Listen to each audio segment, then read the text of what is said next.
We are live. So if you're joining us on Zoom, I don't think you need any introduction. I feel like you're a staple in the Raleigh theater community, but this is Jerome Davis, who is the artistic director of one of my favorite theaters. I love Burning Coal because the vibe there is so cool. The building is just so cool. It's such a cool space. Thank Um, and I was surprised. I want to talk a little bit about the theater because I put together kind of this bingo card. And on the bingo card, which was to promote local theater, I said, you can check this box if you've ever been to the Murphy School Auditorium. And people didn't know what I was talking about. So we're going to educate them good. during this Thank you. chat. Yeah.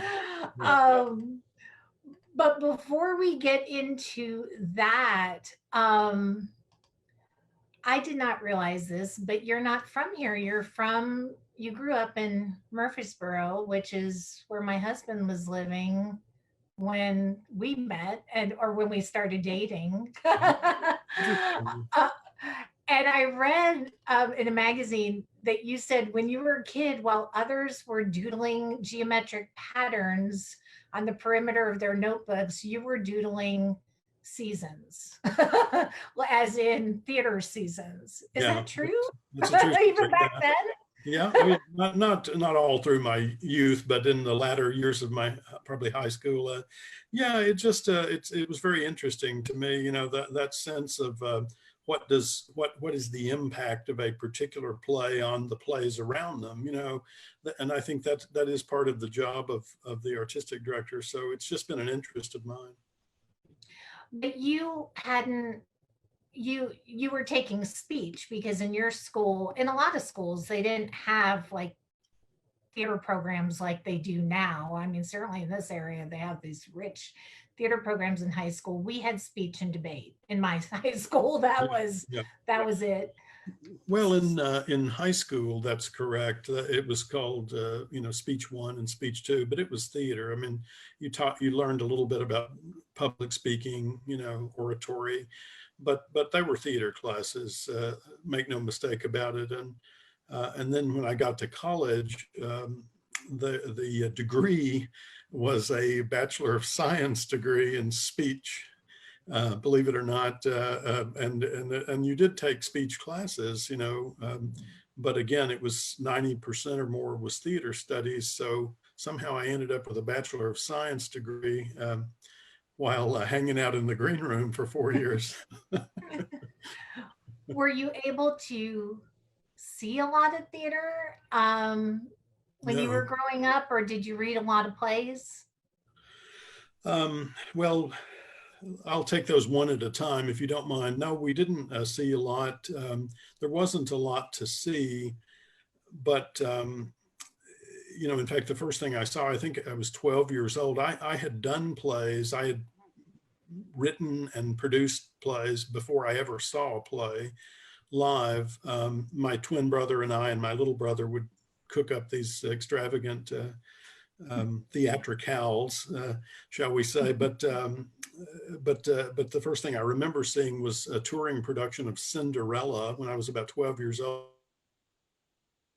That night she got a cold or something, and so my dad took us in his pickup truck, to see Cinderella. And I remember there was this moment in it where she she changed into the princess, and it was done it was obvious what they had done. They flew in. It was a big proscenium stage with a fly house, and they flew the dress in, and the actress just held her arms up and the dress just landed on her head. It was weighted, so it came down very fast.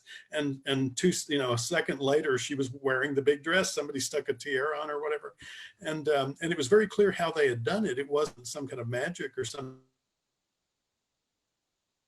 Me to it. I realized that it was something I could do. I could be a part of a moment like that, and that it still worked, that the audience still bought into it for the moment that it was supposed to be in the story. And I found that very powerful. So there's a community theater in our town. The college had a theater, and both of the two high schools in town did theater. But the notion of going to New York or going to London or someplace like that to see plays was not on my radar at all. Existed really, for much of my young life. So So, no, not a lot of theater. And then in terms of the reading, there was little bookstores in town and stuff, but the plays that were being sold there were, the kind of standard American, Tennessee Williams and Eugene O'Neill and Neil Simon. And every once in a while, something slightly off kilter, like the works of Sam Shepard would show up, and boy, was that a big moment in a kid's life. But you didn't have a lot of opportunities, and the local library had, 2 or 3 shelves worth of plays, but a lot of them dated back to the 20s and 30s. So, and today, Lauren, if I want a play that's opened in London, I just go online to Nick Hearn Books or one of the other publishing companies, and 3 or 4 days later, it's sitting on my front doorstep. And that's a process that when I was your daughter's age, that would have taken 3 or 4 years to happen. Right, the play had to be produced. It had to move to New York. Somebody in America had to decide to publish it, and then it had to make its way to the bookstore. So it's a much better experience, but in some ways, there's something about that hunger that I think perhaps was useful for me at least. I feel like that's true. And I wonder, in this virtual, on your computer and watch a play from the National Theatre in London, or a live stream of some Lincoln Center Theatre production, Yep. how that is going to translate when the pandemic is over. I'm hoping that this is just a temporary stopover and people don't just write this off as the new normal, because I need to get back to live theater. I need to get back to burning coal and see shows there. Thank you. Um, Yeah, I hope you're right. I, Yeah. yes. So what? There- So what brought you to Raleigh? Why did you leave Tennessee? Where did you go Well, after high school? well, I moved to New York when I was in my early 20s, mid 20s, and I lived there for about a dozen years. I worked as an actor in the regional theater across America, and I also directed. I started directing more, and I started working with a company in New York City, small, company, but was a part of their planning process. My dog's going crazy in the background. I hope you don't mind the sound effects. No. But when I was working as an actor, I had the very good fortune of working in 2 extraordinary theaters very close to each other. One was the Trinity Repertory Company in Providence, which is a magnificent space. Their upstairs theater, which is the big one, is the most dynamic theater space I've ever been in. And I've been in Peter Brook's theater in Paris, and Trinity's is better. It's a better, more interesting space. And then I was at a place called People's Light and Theater Company in just outside of Philadelphia, an old town called Malvern, which is another extraordinary venue. And both of them, the work that's done at those theaters, it starts in the walls. It's part of the architecture, it's part of the design, and you sense it the minute you walk in the door. You sense the aesthetic that's there, and that's not unintentional. That's something that, in the case of Trinity Rep, the house designer for the last 40 years or so has been Eugene Lee, who theater people know for the original Sweeney Todd on Broadway. He also did Wicked, and he's been doing Saturday Night Live for the last 40 years. Their sets. He's one of the 2 designers on Saturday Night Live, and So Eugene and Adrian Hall, who was the artistic director there, they clashed in a sort of a Lennon and McCartney kind of way. Adrian's aesthetic was two guys sitting at a table talking for an hour, and Eugene's was like, no, the moment the audience walks into the theater, the world is the play, and you have to make that clear to them. And somewhere in between that, the Trinity House style was developed. And I absorbed that. I was there for a year. I worked with Richard Jenkins, who was the artistic director at that time. And a lot of the hangers on from Adrian's era were still there. In fact, Adrian himself came back and directed Christmas Carol. The first words he said to me, he walked in and he said, Jerry, you look 16. You play young Scrooge. I was 33 years old at the time, and I'm like, well, thank you. Thank you very much. I appreciate that. So anyway, my point is that I had these experiences where I saw very clearly how important the building was. And I knew that in New York, even though there's many good things about New York and its theater, of course, the gulf between wanting a building and having one is almost unbridgeable. You'd better have the name Rockefeller or Trump or something like that if you're going to be able to afford that kind of real estate in New York City. And so I knew I needed to go somewhere else. And I also knew that the South, generally speaking, having come from there, was a place that could use the kind of work that I wanted to do more than perhaps Manhattan. So how did I read that Burning Coals started with wedding gift money. So I feel like there's a story there. Yeah. And I don't know these stories, but now that we have the gift of time and these interviews and conversations, I'm dying to know. How did Burning Coals start? Well, I met my wife, Simi Kastner, in Manhattan. Simi had been in theater herself when she was in high school and college a little bit, but mostly high school. She wanted to be a set designer. And she got into Northwestern, which is one of the great theater schools in America. This is back in the 70s. And they did not want a woman in that industry. And they made it very clear to her that they didn't want a woman in that industry. And she fought them for about 3 semesters and then got fed up and left. And her other interest was visual art. And so she went to American University in DC, where her mother was actually like a secretary there. So she was able to get free tuition. They had a really good painting program and then computer science. So she got a degree in painting and a degree in computer science. Back in the 70s, those seemed like 2 exotic and unrelated fields, but today they merge, frequently. So anyway, so she probably never would have done theater again in her life had she and I not met, met up in New York City around 1990. I think it was New Year's Day of 91, actually. And New Year's Day of 92. And I said to her pretty quickly, I said, hey, I got an idea. Why don't we move south and start a theater? And to my astonishment, she said yes. And so we just saved up. We didn't have a lot of money, but what we did have mostly came from her side of the family, and it was mostly wedding gifts. So we had about $20,000 saved up or something, and then we got a grant from the City of Raleigh Arts Commission when we got here. On the strength of our idea, which is quite a testament, I think, to the City of Raleigh Arts Commission, Martha Shannon, who was the head of that department at that time, and the city itself that was willing to take a flyer on somebody as they were with us. So a few weeks ago, I put out this bingo card and I put all these spaces and said, how many of you can get bingo?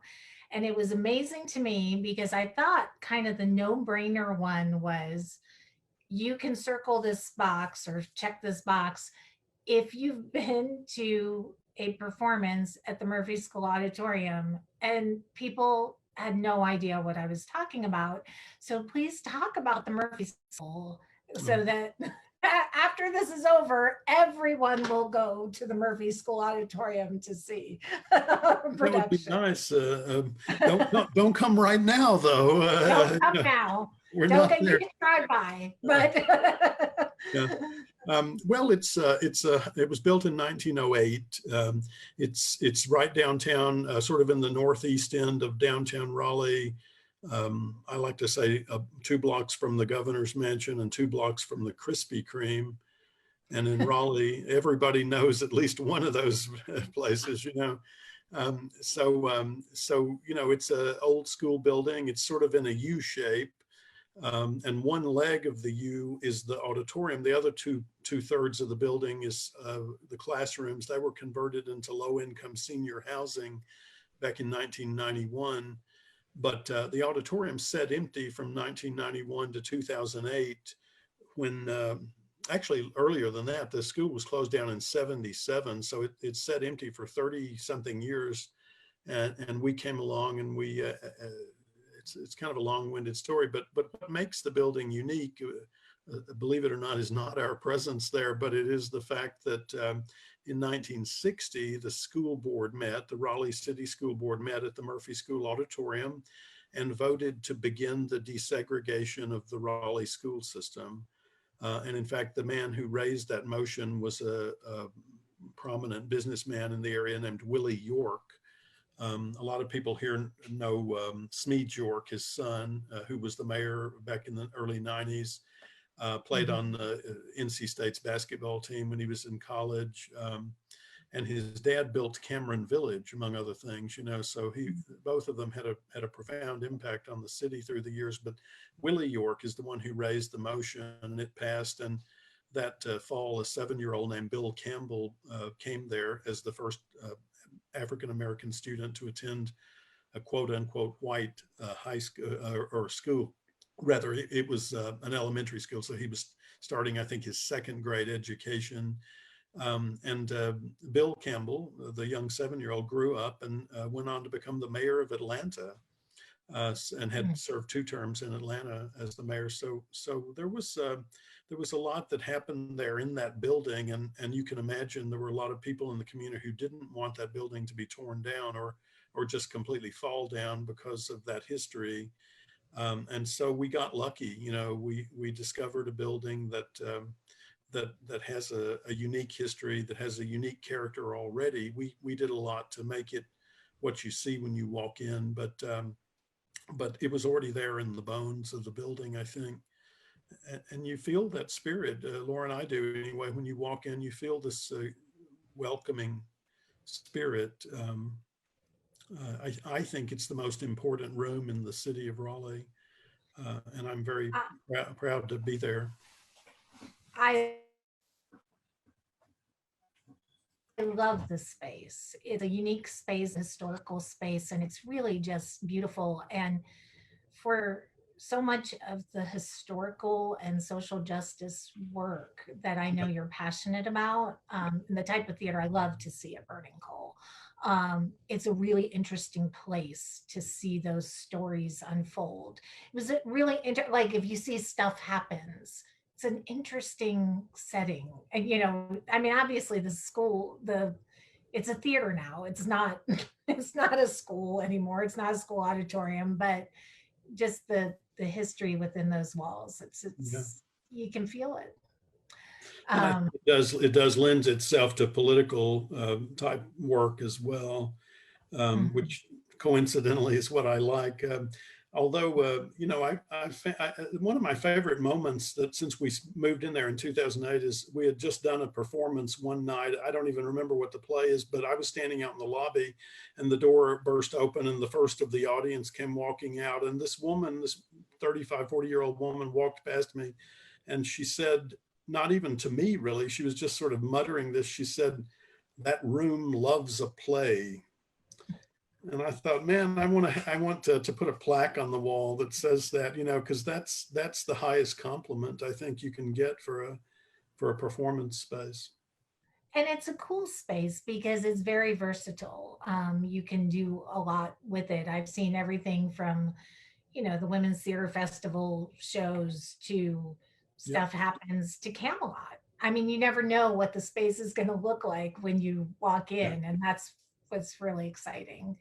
Um, I think one of the last shows I saw there may have been Tally's Folly, which I loved.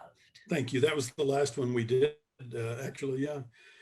We have not been able to perform there since then. It was a beautiful show. It was really well done.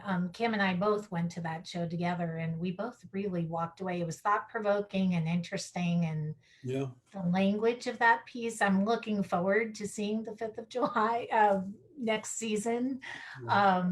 to see what happens.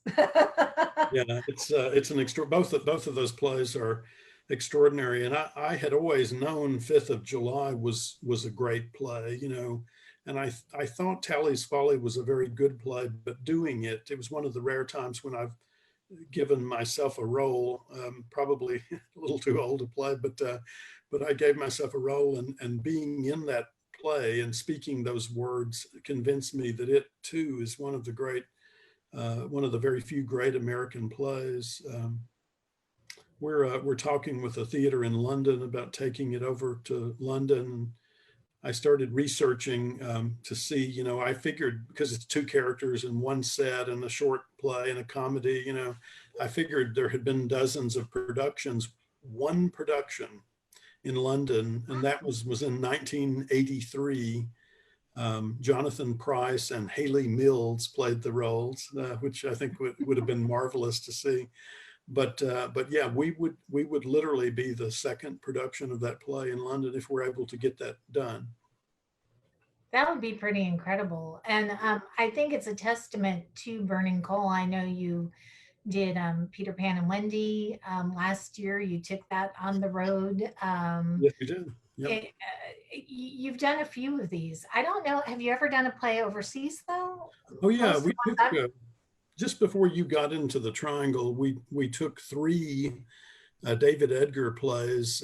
These three plays that together make up what I call the Iron Curtain trilogy. Um, 38 actors and design or technicians. We stayed there for a month. We housed them. We paid them for their work. We transported them around the city, which ain't cheap. And yeah, and we did all three plays in repertory for 3 weeks. And we came away with a 4-star review from the Guardian, from Michael Billington in the Guardian. So yeah, we did that. We've done it. We did a one-woman show. After nearly killing ourselves with that one, we decided to do something smaller. So we did a one-woman show called Dark Vanilla Jungle about 2 years later, and then this last year, we took two plays, one to DC to the Capitol Fringe Festival, another one-woman show called Iphigenia in Splot, which is one of my favorite new plays. And then we took Peter Pan and Wendy to Cleveland, where there was a new theater festival starting out, and took about a dozen actors up to Cleveland for a couple of weeks. Mm. How do you, I want to ask you about regional audiences, state to state, but let's talk Yeah. about the international audiences. How do the international audiences compare to the US audiences? Because you've done these shows both here and over there. So how did you find the audiences?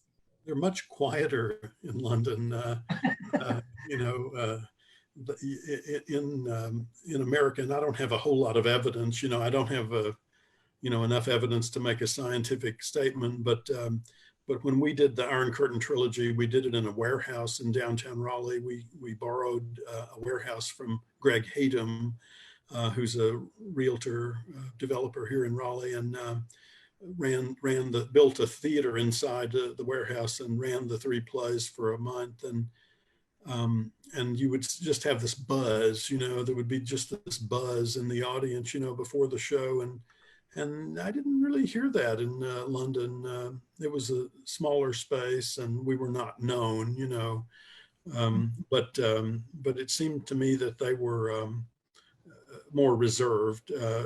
Their response was quite good, and they, nobody left, which is something, when you're doing 2.5 hour shows, Yeah. you kind of worry that, you might have some people leave at intermission, but that did not happen. But they're just, it's a different culture there. It's more a part of who they are. I was going to say it's in their blood. They grow up with it in a way that we don't here. Shakespeare walked the same streets that, somebody who's works at a factory might walk, on their way to work, or something like that. And to have that close a connection to that world, I think is gonna, I guess I won't say you take it for granted, but maybe you expect quality, and so you're not surprised when you see it. Mm. And from region to region in the United States, how did the audiences compare to Yeah. audiences in Raleigh? I like our audiences a lot. I got to say, I really do. There's, you've been in plays, and I have too, where the audience leapt to their feet at the end, and you had a sense maybe that they were applauding for, the theme of the play, or the fact that the cast had got through it all, or something like that. And I don't get that sense here. I get the sense that when there's a big ovation at the end of a play, that they mean it, and that they respond naturally to it. And again, it has to do with there being less of it. There's just less of it, and so most people who come into the theater in Raleigh have far fewer productions under their belt, I think, than in, say, New York or Cleveland or certainly London. And so I don't mean this to sound negative, but they don't as much know quite how to act. And so they respond naturally. When something makes them laugh, they laugh. When something's somber, they cry or whatever, but they're not trained to behave a particular way. And I think the reaction here is much more honestly, than anywhere I've ever been. And I would include New York in that as well. Now, you've been doing this a long time with Burning Coal and in New York prior to that.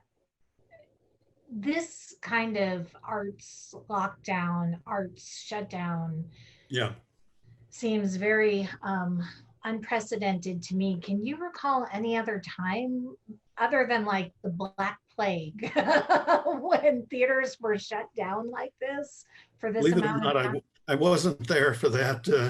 Yeah, I'm not saying you were there, but other than that period in history, I can't think of any Yeah. time. Well, the one thing that does come to mind was the air raids in London during World War II. The Germans were bombing the city of London, and there's a famous apocryphal story that someone asked Winston Churchill, Prime Minister, are we shutting the theaters and the museums? And he said, goodness no, that's what we're fighting for. Which is Churchill has a lot to answer for, but that one statement will get him a lot of goodwill in my house. No is the short answer. No, there's not been anything like this. I think the Depression probably closed a lot of businesses, but that was an economic issue more than it was a matter of life and death.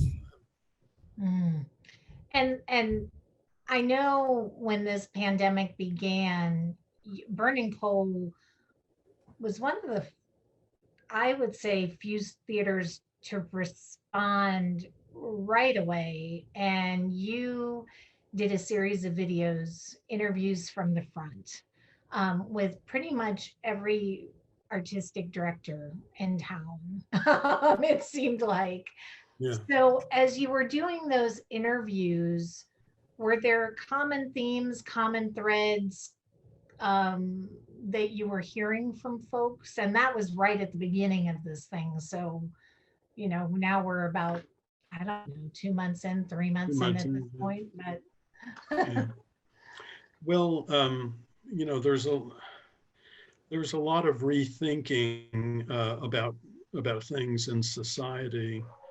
Um, I can be political, if you don't mind, or I can be non-political. Take your pick. I feel like you wouldn't be you if you weren't political. So Right. Well, the 30. I think the number now is 36 million people have lost their jobs over the last 2 months, and there were, 3 months ago, there were a lot of people saying that it was a good idea to tie health insurance to your employment.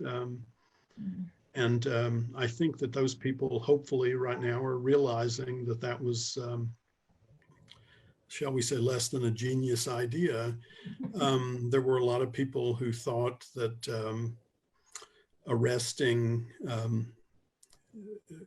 loads of their fellow citizens for decades for things like marijuana possession, and I don't smoke. I'm not, into any of that stuff, but and putting them in jail for long periods of time under the 3 strikes and you're out rule or that sort of thing, that they thought that was a good idea. And now we are hit with a pandemic that largely strikes enclosed spaces with dense populations, and suddenly tens of thousands of yours and my neighbors are dying as a result of that. Maybe that wasn't such a good idea.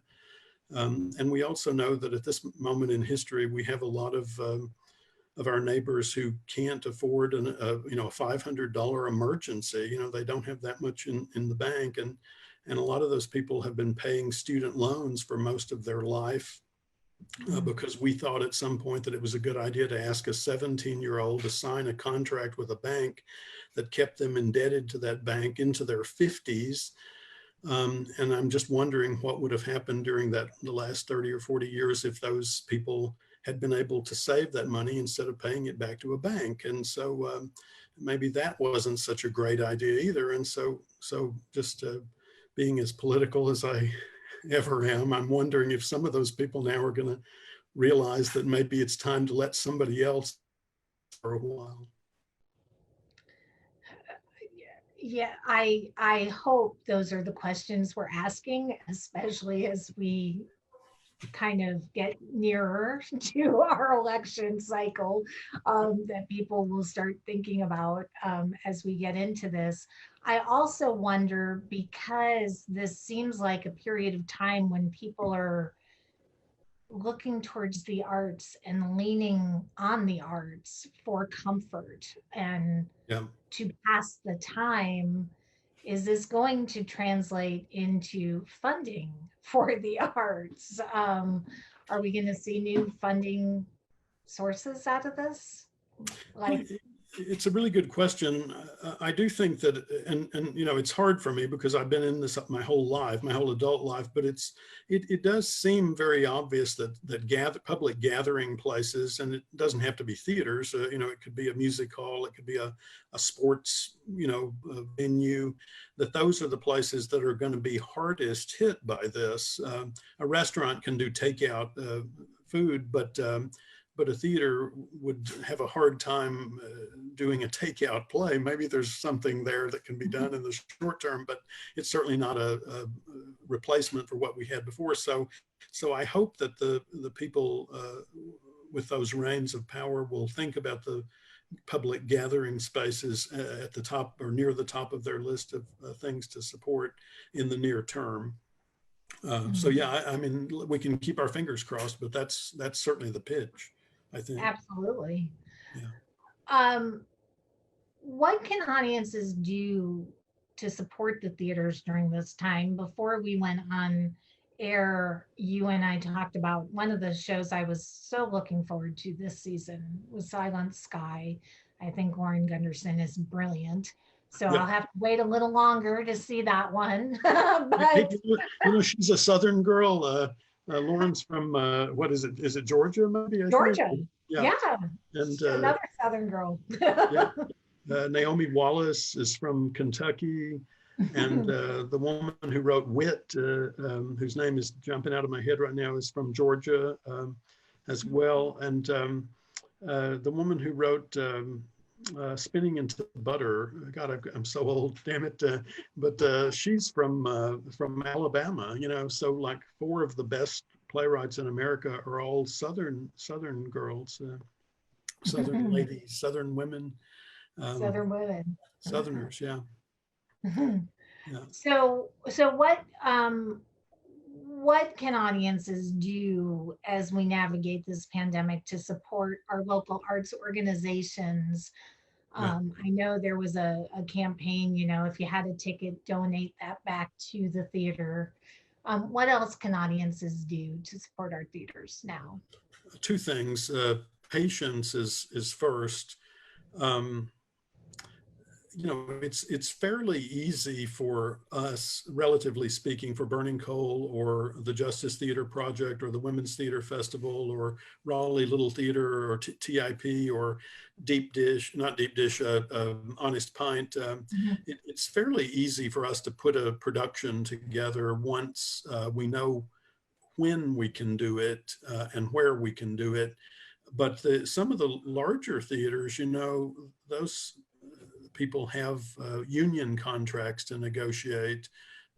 Actors, designers, stage managers, and technicians, you know, all have different kind of union contracts, and those contracts are not nearly as flexible as a handshake. You know, if I say to an actor, you know, I know we were going to do this play in April, but gosh, we're going to have to move it to September, you know, as I did with the cast of Silent Sky, every one of them said, great, count me in, I'll hold those dates available. But if I had big contracts with those people, then it would have been a whole different ball game and potentially the end of the thing. So I think patience with arts organizations and understanding that we need to have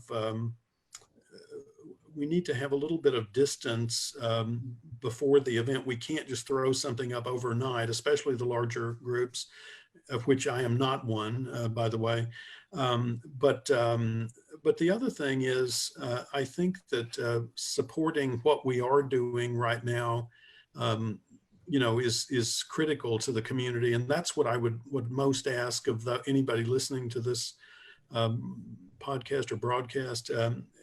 I would just say, you know, the thing that we want is to be heard. You know, we want an audience.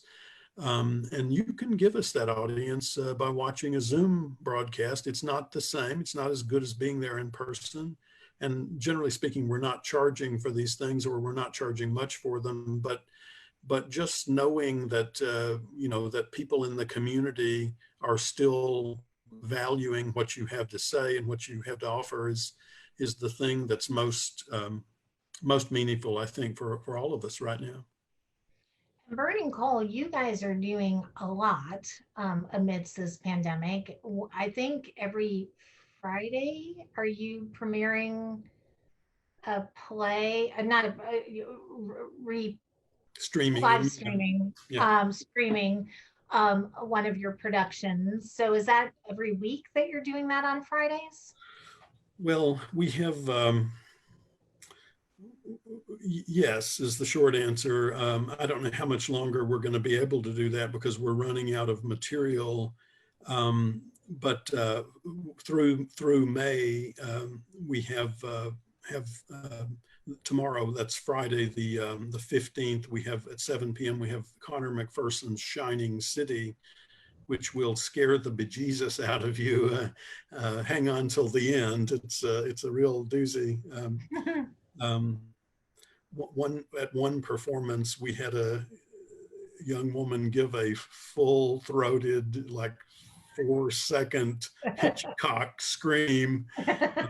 Of course, she was a blonde, you know, which was inevitable. And afterwards, she came out and she said, "Oh, I'm so sorry. I hope I didn't ruin it." And I said, "Are you crazy? That was like the best moment I've ever had in the theater." And so, yeah, it'll scare the bejesus out of you. I don't know how it'll play on television or video, but the next week we're doing a play called The Heretic by Richard Bean, who most people know from One Man, Two Governors.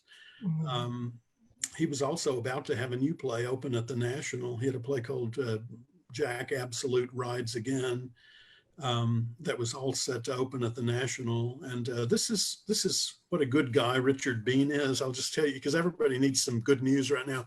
So I emailed him, and I said, I'm sure you don't remember us, but we premiered your play, The Heretic, in the US 7 years ago, something like that. How would you feel about us streaming it? And he goes, yeah, go ahead.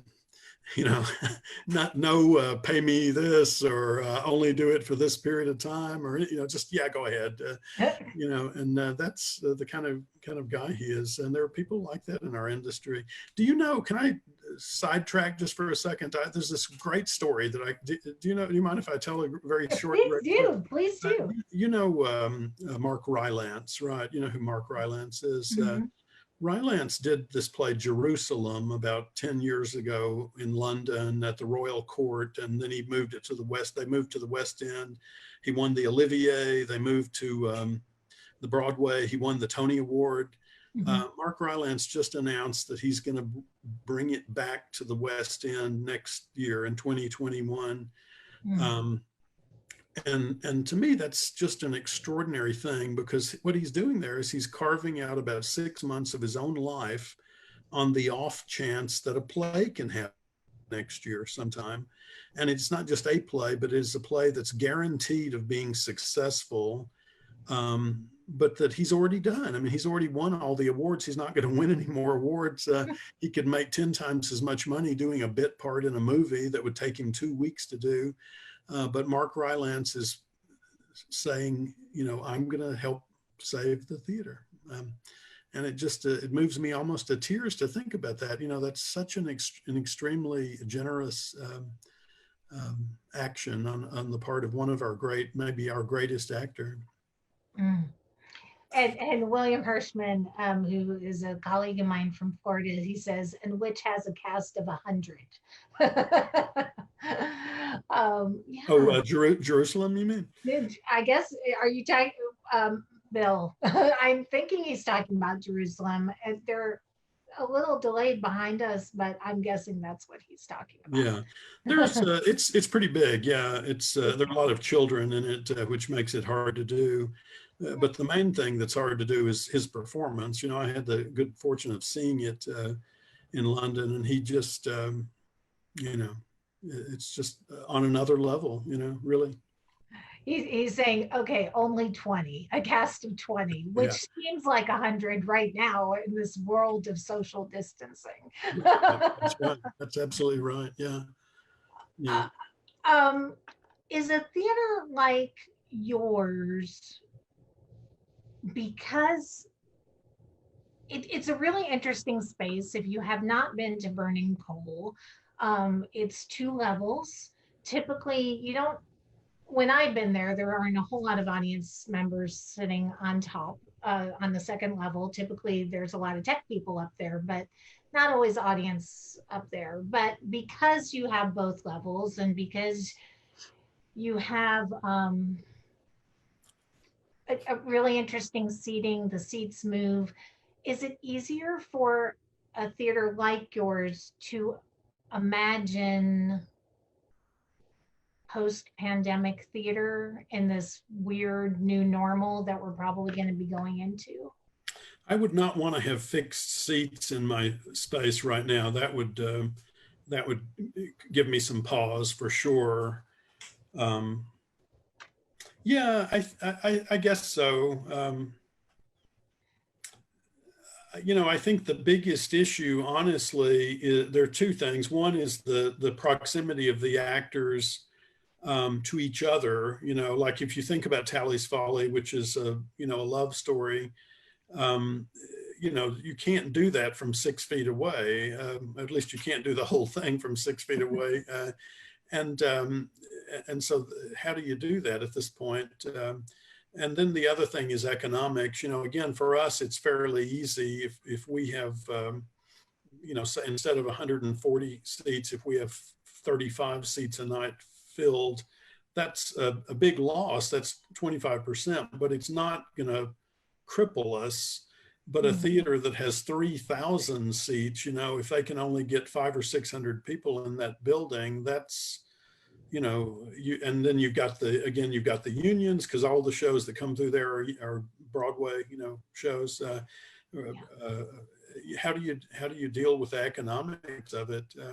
So yeah, I think the type of seats that smaller theaters tend to have, and just our flexibility with contracts is the thing that's going to allow us perhaps to lead the way into the new opening when that comes. So aside from streaming some of your productions through May, you also have Kids Right that's happening. So do you want to talk about that so people can hear what the kids have to say? I love that. I would love to. Yeah, we have 5 just fabulous plays this time. We solicit plays from 14 counties, Wake County and the 13 counties that surround it. And we sometimes get plays from pretty far afield. This time, less so. And in fact, all 5 of the winners are from the central North Carolina area, from the Triangle area, I guess I should say. But they're just fun and whimsical. One of them's a little bit dark, but even that one is dark in a very theatrical and interesting way. And so we're rehearsing online, we're rehearsing via Zoom, and we still have a set designer and a props designer and a sound designer. We don't have a lighting designer for this one, although we probably are going to be doing some stuff with whatever the lighting that each of the actors can provide. But yeah, it's gonna take place. Gosh Almighty, I don't know the exact date, but it's right at the end of May. I think it's the last Friday. So I'll put the link in the notes following this podcast so people can look up the dates and times. And Lovely, thank you. Yeah. Yeah. And we're not charging for it. We wanted the kids to have the experience. Yeah, it is the 29th of May, Friday the 29th. We wanted the kids to have the experience of hearing their work.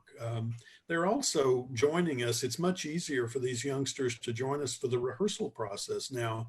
In the past, the playwrights would show up for the first day or two of table read, where we're reading through and talking about the play, and then that we wouldn't see them again until opening. But now some of them are showing up almost every night on Zoom to rehearsal, so they're getting to get a sense of the process of putting together a play, which I think is really, really useful.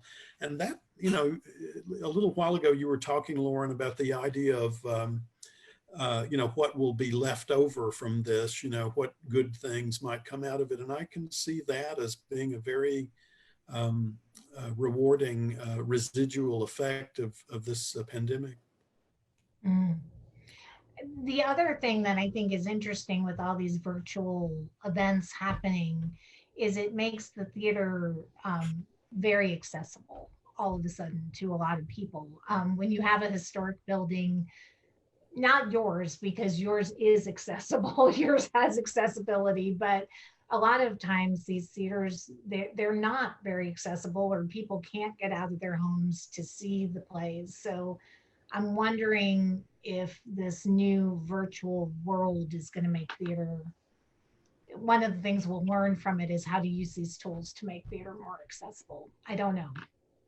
I don't either. Today, we actually our staff had a conversation about incorporating,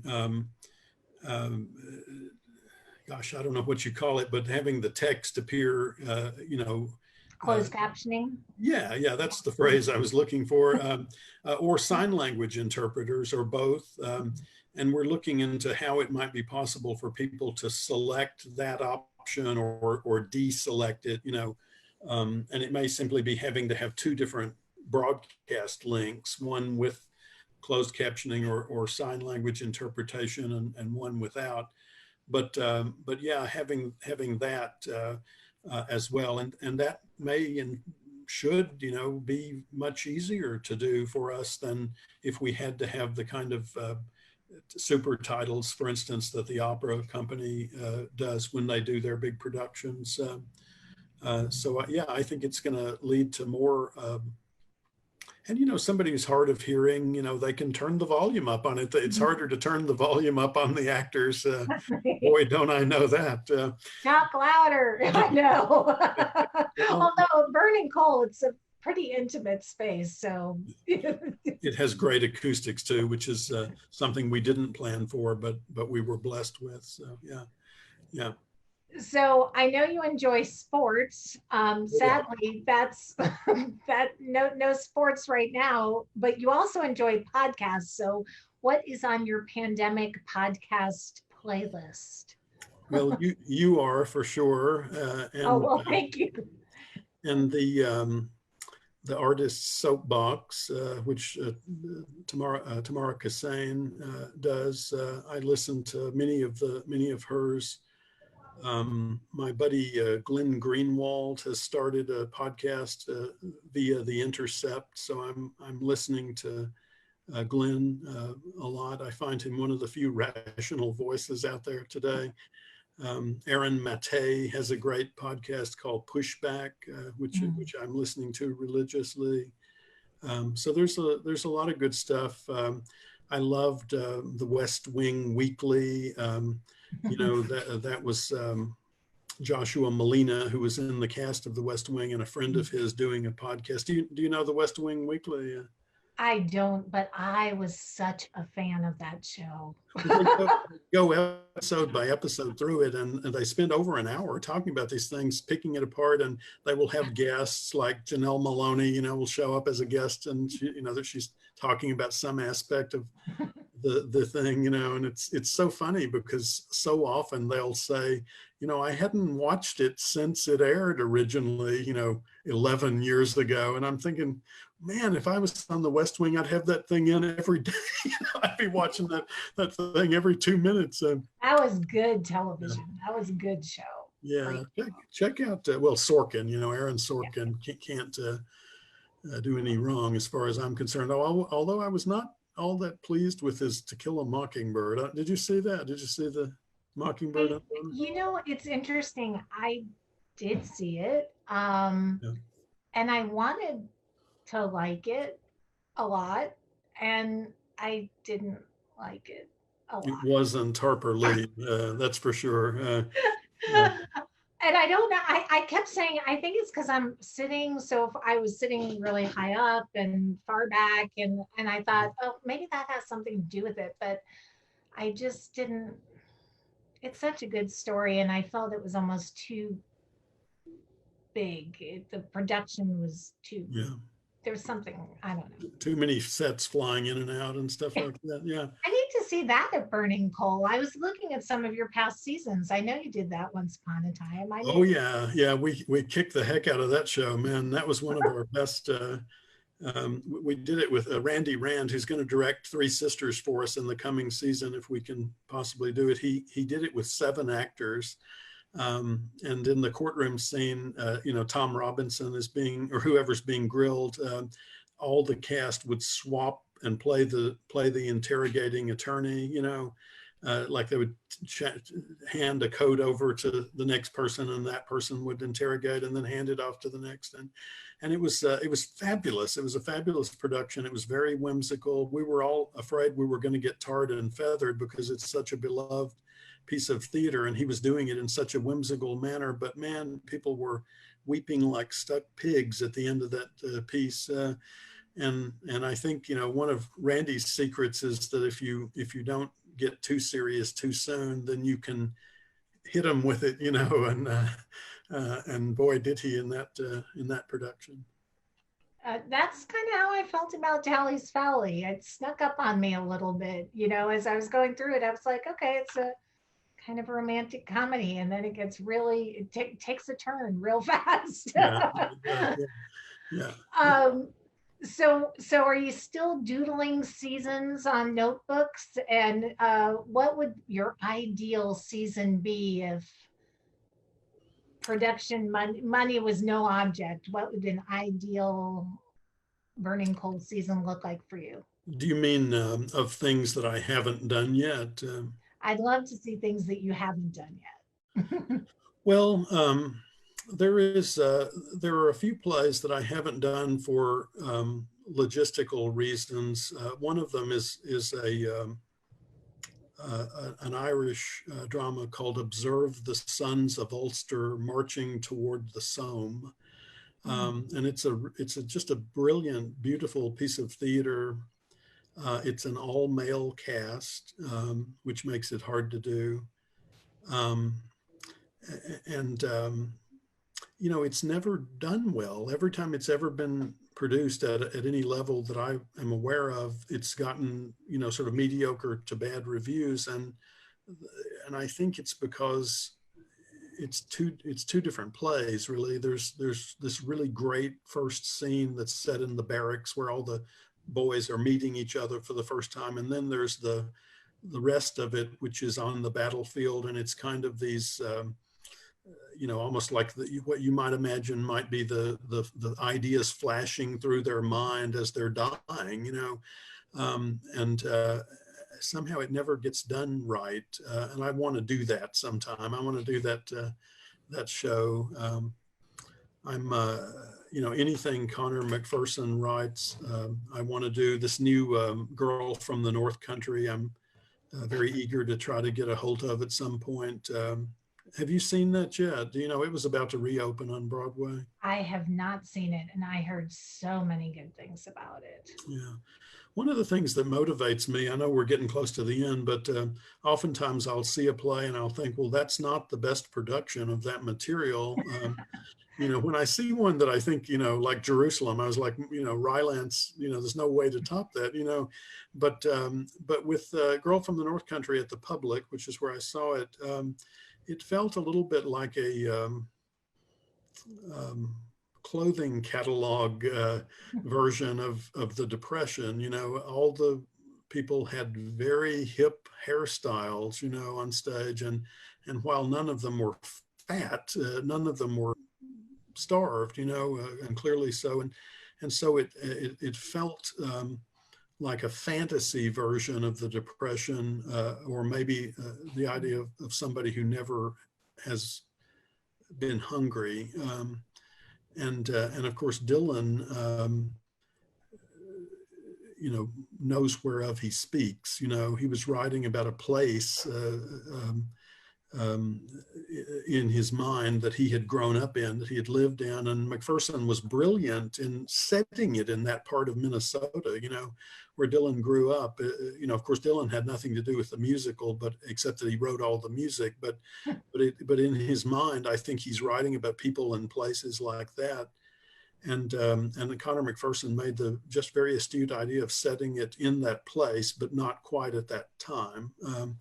Just before that time. And so anyway, I want to crack at that sometime. I don't know if I'll be able to get the rights to it, but if I can, I want to crack at that. I would love to see that. And as it stands now, Silent Sky has been rescheduled. For September, yeah. You've announced next season, so hopefully we'll get to see those shows. Those shows sound pretty incredible. Evita is a strong show. And it's interesting, Vernon Cole would not be my go-to for a musical. And then I saw Camelot and I really liked it. So but there's a little secret there. People don't think about it, but Camelot's almost all solos and duets. There's almost no big numbers, and so for a small company like us, if you can get a couple of really good actors, as we did in those three leads, you can, rehearse the heck out of it and really do it well. I want to quickly tell one thing about Evita. When I was 17, it won the Tony Award, or it won the Tony Award, but they had a performance on the Tony Awards, and they did a New Argentina, which is the big Act One closing number. Mm-hmm. And I just sat there with my mouth open watching this thing. And I ran to the telephone back when you had the rotary phones. And I tried to call all my friends to say, did you see? And I couldn't get any of them. They were all on the phone doing the same thing. They're all like calling each other going, did you see that? And of course, today we'd be texting and not getting out of our chairs. So. Well, Andrew Lloyd Webber's doing some really interesting work during this pandemic. So it's been fun to watch him kind of share stories and tidbits and music with folks during this time. It's been fun. But I love Evita, so I'll be excited to see that as well. Me too. Maybe Burning Coal will be my go-to place for musicals. One really good musical every season. Every couple of years, maybe. Yeah, we've only done about 8 in our 23-year history. So yeah, maybe we'll see. Camelot was good, and Camelot had a really strong cast. And that's, I think when you come to Burning Coal, every theater has a personality, and for me, the performances are always going to be stunning at Burning Coal, and a lot of times the material is going to be material that lives with you long after you leave the theater, and that's what I love about Burning Coal. So hopefully we can get back to it. And in the meantime, we'll watch the virtual streams that you guys have going on through the month of May, and just stay safe and healthy. Thank you, Lauren, and to you and to all of your listeners and viewers as well. Juan is saying you did the whiz. So Juan was in the container, and that was also brilliant. Would you tell him that I said would that he had stayed in the container? Well, he's done an interview or two for RDU on Stage now, and I think his castmates at Bourbon on the Border may have wanted him to stay in the container too. Sorry, Juan, we love you. Anyway, thank you. Cheers. And everyone stay safe and healthy. Tomorrow, please join me. We have 2 really fantastic events. Christopher DeMose Brown is going to be with me at 3:30. He is playwright of American Son, and I did see that in New York, and that is scheduled to be produced at Interact next season. Mm-hmm. Bill, if you're still on here, thank you for making that connection. My colleague Bill Hirschman's in Florida, and he knows Christopher and opened that door for me. So I'm really excited to speak to him at 3:30 tomorrow. And then I will not be dancing. We're not dancing on camera anymore. However, I will be with Tice Diorio, who has choreographed a lot of music videos and is well known from So You Think You Can Dance. He'll be with me at 5, and there is no way we are going to be dancing. He'll be dancing, not me. So thank you again, Jerome. And my pleasure. Thanks everyone for watching, and I will see you tomorrow.